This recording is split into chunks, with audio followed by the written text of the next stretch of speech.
Welcome to Telugu mirror. Annamayya జిల్లా తంబలపల్లి ప్రాంతంలో ఒక షాకింగ్ ఘటన అందరినీ ఉలిక్కి పడేలా చేస్తుంది.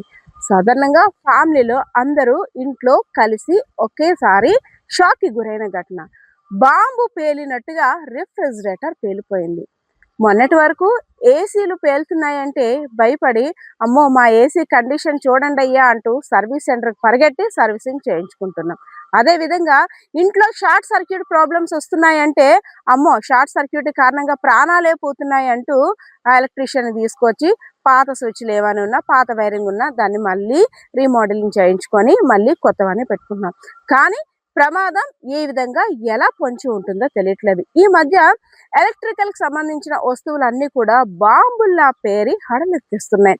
ఏంటనుకుంటున్నారా? యెస్. రీసెంట్‌గా జరిగినటువంటి ఈ సంఘటన అందరిని కూడా ఒక్కసారి ఆలోచింపచేసేలా చేసింది. రిఫ్రిజిరేటర్ ఓపెన్ చేయడానికి వెళ్ళిన తర్వాత ఒక్కసారిగా డోర్ ఓపెన్ చేసిన తర్వాత బాంబు పేలినంత శబ్దం వచ్చింది.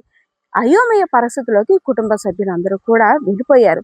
ఏం జరిగిందని కోలుకునే లోపు చిందరవందరగా వస్తువులన్నీ కూడా ఆ సౌండ్ ధాటికి వంటగదిలో ఉన్నటువంటి వస్తువులు చిందరవందరగా పడ్డమే కాక, ఫ్రిడ్జ్‌లో ఉన్నటువంటి వస్తువులన్నీ కూడా చెల్లాచెదురుగా పడి మొత్తం అన్నీ కూడా ఒలిగిపోయాయి. తీరా చూస్తే కోలుకున్నాక అయ్యో! రిఫ్రిజిరేటర్ పేలిందా? మనం ఇంకా బ్రతికున్నామా లేదా అనే ఆలోచనలోకి వెళ్ళిపోయారు. ప్రకాష్ అదేవిధంగా ప్రేమ అనే ఇద్దరు కూడా స్వల్ప గాయాలతో బయటపడి అరచేతిలో ప్రాణాలు పెట్టుకొని అక్కడ నించున్నారు. యెస్. ఇప్పుడు మొన్నటి వరకు చూసాం. ఏసీలు పేలుతున్నాయి. ఏసీలు పేలి మృత్యువాత పడిన ఘటనలు చాలా చూస్తున్నాం. అదేవిధంగా రూమ్‌లో చలిని తట్టుకోలేక హీటర్ ఆన్ చేసిన తర్వాత ఊపిరి ఆడక ఉక్కిరిబిక్కిరి అయిపోయి చాలా మంది మృతి చెందిన ఘటనలు కూడా చూసాం. అంతేకాదు వాషింగ్ మిషన్ కూడా పేలి అందరినీ కూడా భయపెట్టింది.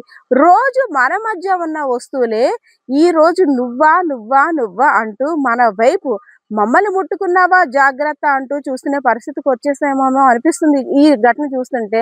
యెస్. ఆశ్చర్యంగా ఆలోచించాల్సిన అవసరమే లేదు. ఎందుకంటే మన ఇంట్లో ఉన్నటువంటి హోమ్ అప్లయన్సెస్ సంబంధించి, ఎలక్ట్రికల్ అప్లయన్సెస్ సంబంధించి ఎప్పటికప్పుడు కూడా సర్వీసింగ్ చేయించుకోవాలి అని గుర్తు చేస్తూ ఇలాంటి సంఘటనలన్నీ కూడా పునరావృతం అవుతున్నాయి. యెస్.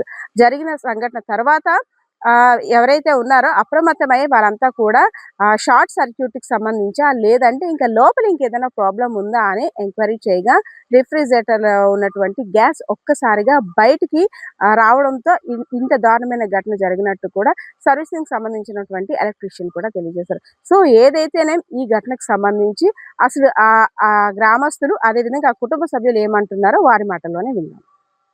మీ పేరు బ్రదర్? శివకుమార్ సార్. ఊరు? గోపిదిన్న.